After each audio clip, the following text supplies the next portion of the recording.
Most businesses have no idea how exposed their offshore operations actually are because they're careless, because nobody ever walked them through how to think about it. So here's the framework I'd use. Step one, map your dependency. Where does your offshore team operate? What does that country depend on to function? Energy, imports, political stability, currency. You don't need to be an economist. You just need to ask if something went wrong in that country's supply chain or political environment, what would that mean for the people showing up to do work for my business tomorrow?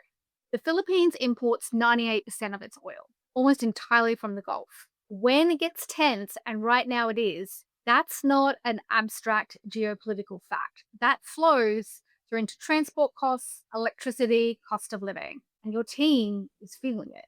Step two, understand what a disruption actually looks like on the ground.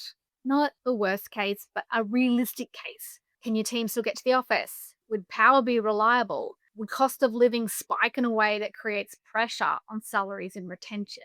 Most business owners have never actually asked these questions, not because in my experience they don't care, but because nobody prompted them to. And step three, compare your current location against an alternative. Not to move, but just to understand your risk profile. Colombia, for example, is a net oil exporter, no Gulf dependency. Different economic architecture entirely. The same disruption that hits Manila doesn't touch Bogotá. And that comparison, that's where we start a lot of our conversations at Filter. Not to pull anyone out of the Philippines, but to help businesses understand what they're carrying and whether they want to carry all of it in one place. So if you want to run that assessment for your business, I'll do it with you. Link in comments.